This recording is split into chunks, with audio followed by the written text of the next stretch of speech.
Sup? It's me again. So yesterday, I talked a little bit about my divorce, and I'm just gonna go a little bit further in today's video and bring up when I met my wife. So I met her in high school. I was actually dating one of her sister's friends, and she had asked me if my band could play at her church show, and it never happened. But that was how I met my wife. 2 years later, well, 2 to 5 years later, well, there's about three and a half to 5 years later, we got together. We started dating, and mind you, she knew about my living situation in high school. She knew that I was living in an abusive household and that I had been put out onto the street for dating a Jewish girl and refusing to break up with her. So she was fully aware of that since high school. That's not something that she learned later on in life.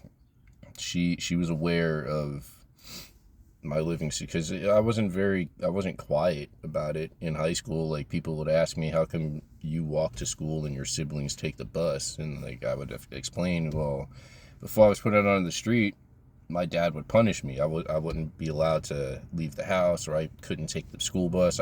He would drop my siblings off and I would have to walk to work, walk to school. You know, like, my siblings were allowed to do sports and I had to stay home and clean the house and clean the dishes. So like, these were all things that she knew about in the beginning of our relationship, and some of it before our relationship.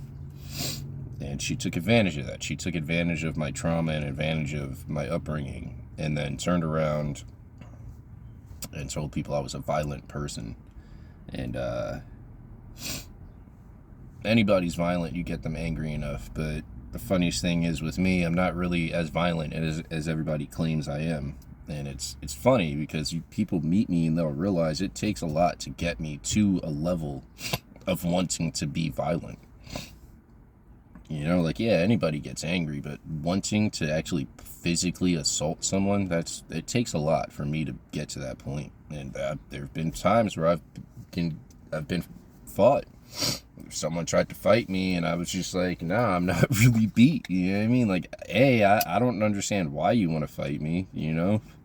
Like, if there was a mutual understanding, yeah, I'm going to put my fists up and we're going to duke it out. But if it's just like you're swinging on me and I'm trying to figure out what the fuck your deal is, you know, like, if I can figure out that I can dissipate this without throwing hands, that's what I'm going to do.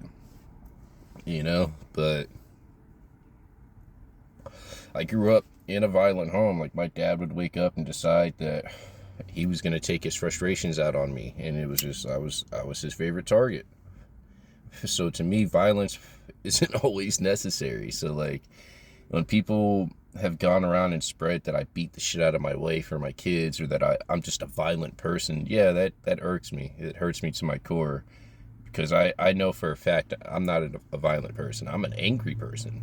Yeah, 100%. I will admit that all fucking day. I'm an angry person. But once you look at what I've gone through my entire life, what I've lived with my entire life, yeah, anybody would be angry too.